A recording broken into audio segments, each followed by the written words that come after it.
शुक्रिया। अगर आपके कुछ सवाल है कल प्रधानमंत्री उदयपुर में थे, उन्होंने राजस्थान सरकार को टारगेट पे लिया और कहा कि सरकार ने सिर्फ मछलियां पकड़ी है, बीजेपी सरकार आएगी तो मगरमच्छ पकड़े जाएंगे। कौन से मगरमच्छ छोड़ दिया? ये मगरमच्छ कौन है? किस पार्टी का मगरमच्छ है? ये प्रधानमंत्री ने देखा होगा, उनको सभी जानकारी है। ये फोटो आप लोगों ने भी देखा है। ये कौन है? इसको किसने पकड़ी थी? 4 दिन के अंदर इसको गिरफ्तार किया गया। 4 घंटे के अंदर, सॉरी 4 घंटे के अंदर गिरफ्तार किया गया।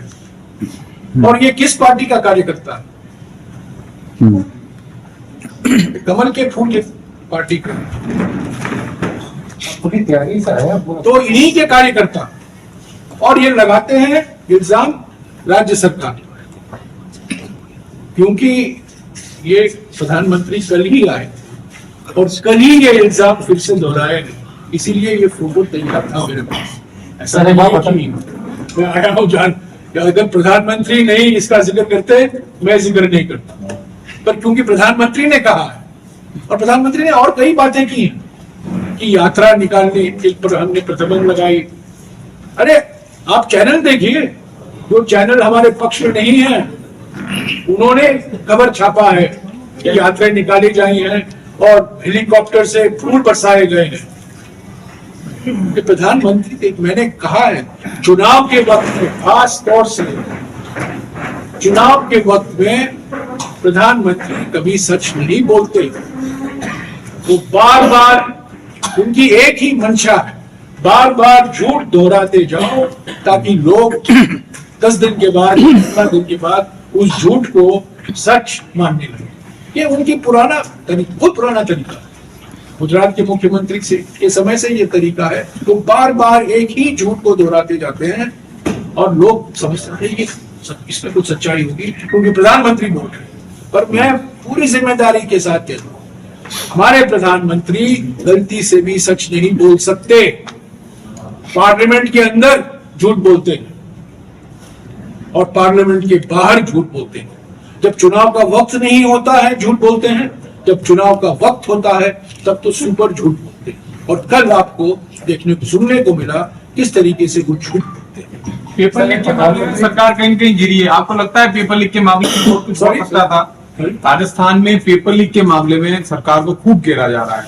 पेपर लीक और भ्रष्टाचार दो बड़े मुद्दों पर घेर रहे हैं। मतलब क्या बताओ? देखिए, पेपर लीक में कौन सी सरकार ने बुलडोजर चलाया? वो कांग्रेस की सरकार ने पेपर लीक में लिप्त लोगों के घरों पे, दफ्तरों पे बुलडोजर चलाया। पर हिंदुस्तान में एक युवा पीढ़ी को किसने खत्म किया? मध्य प्रदेश में व्यापम का एक जो मां घोटाला हुआ, उसमें एक पूरी जनरेशन नौकरी विहीन हो गई। गुजरात के अंदर सब इंस्पेक्टर का, पटवारी का, स्कूल टीचर्स का पेपर लीक हुआ, क्या कार्रवाई हुई? हमने तो असेंबली के अंदर बिल पास करवाया कि पेपर लीक में जो दोषी है उनको बख्शा नहीं जाएगा। अशोक गहलोत जी की सरकार ने जो पेपर लीक में जो दोषी थे उनके ऑफिसों पर, दफ्तरों पर, घरों पर बुलडोजर चलाने की कार्रवाई करी। और मैं आपके माध्यम से एक बात कहता हूं, कान खोलकर सुन लो जो लोग भी पेपर लीक में, अगर 0.00001% भी पेपर लीक में हाथ होगा तो हम बख्शेंगे नहीं। 3 दिसंबर को पुनः हमारी सरकार बनने जा रही है और वापस से ऐसी सरकार जो 500 रुपए में सिलेंडर देने का काम करती हो, जो 25 लाख का बीमा इंश्योरेंस, जो हेल्थ इंश्योरेंस का काम करती है। जयराम रमेश जी हमारे पार्टी के सीनियर लीडर, आपको पता है राइट टू एम्प्लॉयमेंट में जो मनरेगा जब बना, जयराम रमेश जी का उसमें बहुत बड़ा कंट्रीब्यूशन था। राइट टू इंफॉर्मेशन यूपीए सरकार ने दिया, राइट टू एजुकेशन यूपीए सरकार ने दिया। और राजस्थान की सरकार पहली ऐसी राज्य की सरकार बनी जिन्होंने अपने नागरिकों को, अपने राज्य के वासियों को राइट टू हेल्थ दिया। 25 लाख का बीमा। बड़े बड़ी कंपनियों में जो लोग काम करते हैं उनके एम्प्लॉयर उनके ऊपर 25 लाख का नहीं लेते, पर राजस्थान की कांग्रेस सरकार ने अपने नागरिकों पर, अपने वासियों पर, राजस्थान वासियों के ऊपर 25 लाख का फ्री हेल्थ किया। और रही बात पेपर लीक की, आपने इंपॉर्टेंट क्वेश्चन पूछा, हम तो जवाब दे रहे हैं कि उनको बख्शा नहीं जाएगा, और ऑलरेडी हमने कार्रवाई कर दी है, बुलडोजर चला दिए उनके। पर व्यापम का क्या हुआ? क्या व्यापम को हम भूल जाए? भर्ती में भूतो ना भविष्यता, कोई भी भर्ती में व्यापम से बड़ा भ्रष्टाचार हो ही नहीं सकता। हजारों 100 लोगों ने खुदकुशी की, क्या भूल जाए हम कि जिसका नाम व्यापम में आता अगले दिन पंकज जी वो खुदकुशी कर लेता? ये क्या हो रहा है? ये क्या हुआ? इसको भूल जाए। गुजरात में सैकड़ों परीक्षाओं के पेपर लीक हुए, क्या कार्रवाई हुई? हाँ, हमने हमारे यहाँ 2-4 परीक्षाओं के, भर्ती परीक्षाओं के पेपर लीक हुए, हमने कार्रवाई करी। और आज भी वो लोग जो लिप्त है वो हमारे कानूनी कार्रवाई के तहत हमारे पास, हम जेलों में बंद है, हवालात के पीछे।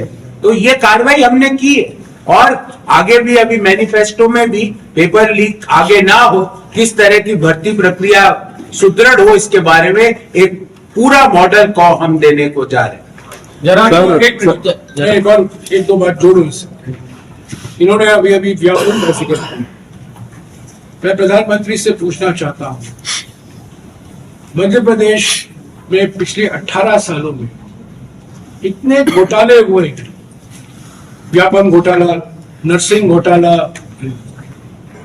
और महाकाल को लेकर एक घोटाला, करीब पटवारी घोटाला, 250 घोटाले हुए। इन्होंने क्या कार्रवाई की? कल मैंने पढ़ा, प्रधानमंत्री ने कुछ आरोप लगाए हैं राजस्थान सरकार पर, महिलाओं पर जो अत्याचार होता है। मध्य प्रदेश नंबर 1 स्थान पर है महिलाओं पर अत्याचार के मामले में, आदिवासियों पर अत्याचार के मामले में मध्य प्रदेश नंबर 1 है। क्या कार्रवाई की प्रधानमंत्री ने? क्या कार्रवाई की बीजेपी पार्टी ने? आदिवासी की बात करते हैं, वन अधिकार अधिनियम कब आया?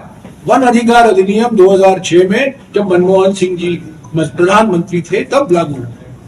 और वन अधिकार अधिनियम के तहत लाखों आदिवासी परिवारों को व्यक्तिगत पट्टे और सामुदायिक पट्टे भी मिलते हैं, उसका प्रावधान है। और उस कानून को कमजोर करने में पिछले 10 साल से नरेंद्र मोदी की सरकार लगी हुई है। भूमि अधिग्रहण कानून लाया गया 2013 में, उसको कमजोर करने में मोदी सरकार लगी हुई है। खाद्य सुरक्षा कानून का जिक्र मैंने किया। खाद्य सुरक्षा कानून ये बंद करना चाहते थे, क्योंकि इसका विरोध गुजरात के मुख्यमंत्री ने किया था, पर कोविड के समय उनको पता चल गया कि इसको कमजोर नहीं किया जा सकता, इसीलिए इसको एक नया नाम दिया गया, प्रधानमंत्री गरीब कल्याण योजना। जयराम जी, एक मिनट, महात्मा गांधी नरेगा, कितनी कड़ी आलोचना हुई प्रधानमंत्री के मुंह से पार्लियामेंट के अंदर। फिर से कोविड के समय इनको पता चल गया कि महात्मा गांधी नरेगा के अलावा और कोई इनके पास कोई विकल्प नहीं है ग्रामीण इलाकों में रोजगार देने के लिए करोड़ों परिवारों को। तो ये इल्जाम तो लगते हैं, प्रधानमंत्री आते हैं, बोलते हैं और चले जाते हैं, खबर छप जाती है, पर इसका खंडन करना हमारा फर्ज बनता है, हमारा कर्तव्य बनता है। और मैं पूरी जिम्मेदारी के साथ कहता हूं कि कल जो प्रधानमंत्री ने फिर से दोहराया है, जो इल्जाम लगाए हैं राजस्थान की सरकार पर, कांग्रेस पार्टी पर, हमारे नेतृत्व पर, ये बिल्कुल बेबुनियाद है, बिल्कुल गलत है, और ये बिल्कुल झूठ है। कर्नाटक की आपने बात करी, कर्नाटक की आपने बात करी है, तो कर्नाटक की आपने बात करी अभी इंडिया का गठन हुआ है, इसमें आप सभी हैं। नीतीश कुमार जी ने उस बिहार विधानसभा में लेकर एक बयान दिया है, जिसको देश भर को लेकर देश भर की महिलाएं आक्रोशित हैं। नीतीश कुमार जी ने जो कहा है और वो खुद पहचान गए हैं वो गलत था, उन्होंने माफी मांगी, ठीक है, तो उस पर मैं और कुछ नहीं कहूँ। पर इंडिया गठबंधन था, इंडिया गठबंधन में कई पार्टियां हैं, 28 पार्टियां, अलग अलग विचार के पार्टियां हैं। कुछ ऐसी पार्टियां हैं जिनके खिलाफ हम चुनाव लड़ते हैं राज्यों के, पर ये इंडिया गठबंधन जो है लोकसभा चुनाव के लिए बनाया गया। अलग अलग विचार हैं, लोग बोलते हैं, किसी का आवाज कोई दबाने की कोशिश नहीं की जाती है। हम बीजेपी पार्टी नहीं है, one party one voice, one party one leader तो है नहीं। तो इंडिया कांग्रेस पार्टी के अंदर भी लोग अलग अलग आवाज में बोल रहे हैं, तो किसी आवाज को दबाने की प्रयास की नहीं जाती। तो इंडिया गठबंधन मजबूत है।